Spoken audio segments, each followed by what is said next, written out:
So actually that's a really good example of what I'm talking about. He's hiding back there. Oh, but he's teleported over here. That was a dumb idea. Rawr!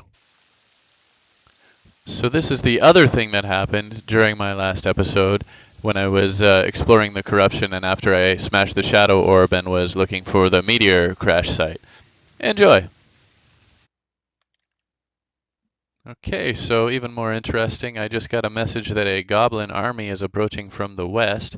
I didn't quite expect I was going to get everything at once here. So in fact, you can see, oh, there's one right there.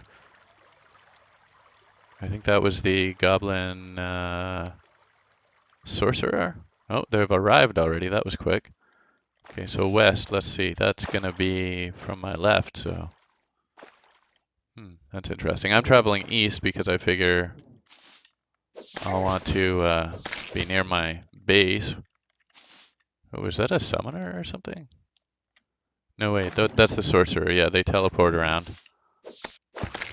Huh.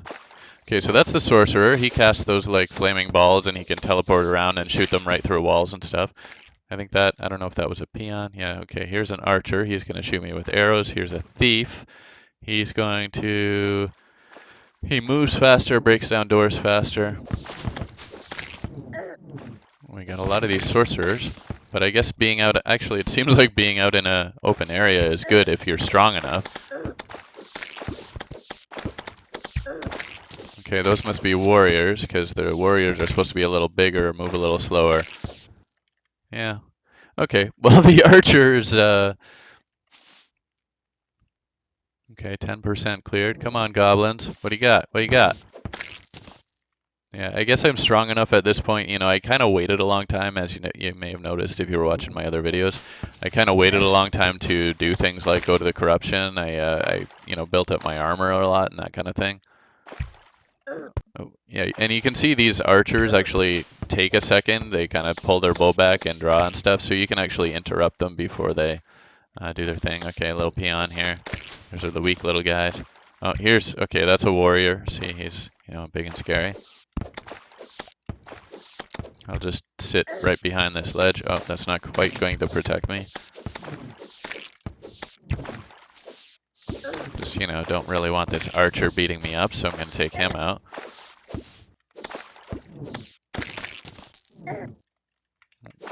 Sorcerer. Yeah, so the sorcerers apparently will kind of hide behind walls and stuff, which is why being out in the open actually isn't really that bad. Well, I've got almost 20% cleared now.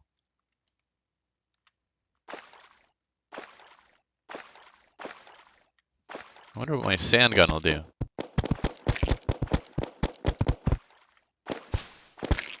That's effective.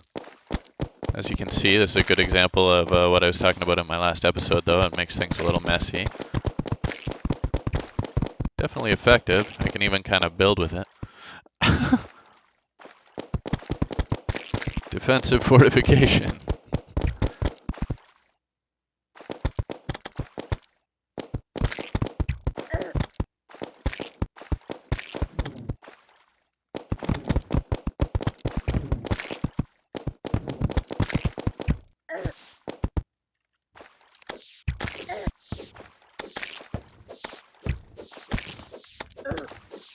So you may want to use a combination of strategies, but apparently those sorcerers will hide behind walls and that kind of stuff, so you don't want to,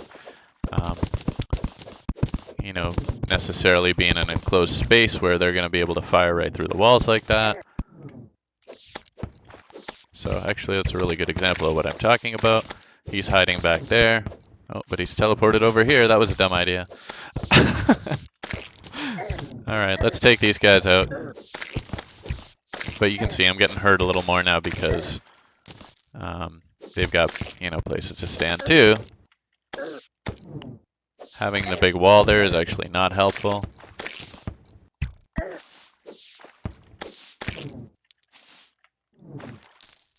Let's collect my loot.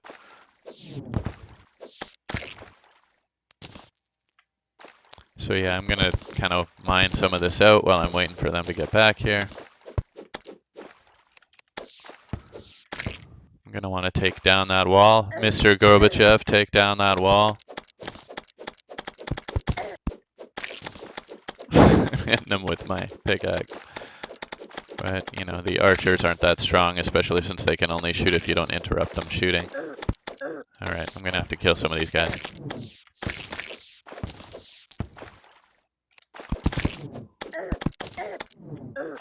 So mining in the middle of a battle, maybe not the best idea, but it's really just because I was using the sand gun. Yeah, this sword's pretty awesome. I think you can actually interrupt these balls that the sorcerers cast. So you can actually hit their thing with your thing, and that'll actually stop it hitting you. I think that's why I didn't get hit in the face with a few of those. Anyway, I'm tearing down this wall, and I think that helps. Seems to me, I don't know, I'm no expert. I've never fought the Goblin Army or studied the strategies for doing so.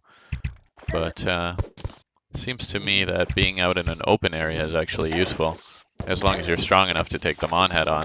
I'm sure there are strategies if you're not so strong, but you know, personally, I would just get to the point where you are strong enough to do that.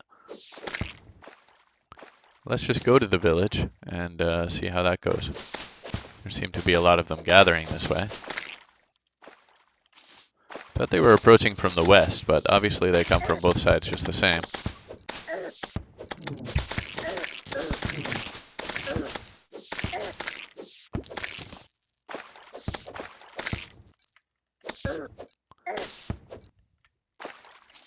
So there's certain requirements actually that you have to meet before the Goblin Army will come. Other than breaking a Shadow Orb or a Crimson Heart, that is one requirement. The other thing is that at least one player in your game, it doesn't have to be you, but at least one of your players will need to have at least 200 current health when it's time for the Goblin Army to try to come. So you can see, obviously, I've got a max of 400, so I was at, you know, probably I was at 400 when they decided to come. Let's see, what's the last condition, though? Oh, yeah. Well, the last condition is just how often it can happen. It has to have been at least 7 days since the last Goblin Army. So these will actually happen periodically once you get to a certain point, once you've met the other requirements. Just no more often than 7 in-game days. Looks like I've almost got these guys slaughtered, though. So it's a 1/15th chance each night after you've met the conditions. Yeah, this seems reasonably effective, too. I could get more creative, of course, with my strategies. I could use, you know, they do say, like, ranged weapons can be useful. I'm just kind of brute forcing this, really. Well, there we go. I have defeated the Goblin Army. Obviously, there are still some of them coming, but technically I've defeated them now. So I guess this is the end of them. I just have to play cleanup. Again, I'm sure you can get into creating fortifications and using, you know, specific weapons, particularly ranged weapons for some of these guys. You can see my sand gun was quite effective. So if you have a decent gun, or you can use your bow or whatever, that should clear them out reasonably well. I just kind of didn't need to because I've got lots of health. And of course, you can go to your nurse and heal up in the middle of the battle. You can, you know, stay near her or teleport to her and get her to heal you up, that kind of thing. Get your potions out. I didn't even bother. You see, I use those for some of the boss fights. Potions can be quite useful and important. And that was it. I guess I didn't really have too much of a hard time with the Goblin Army. Hope you liked the video. Please do subscribe and tune in next time for more. Thanks for watching.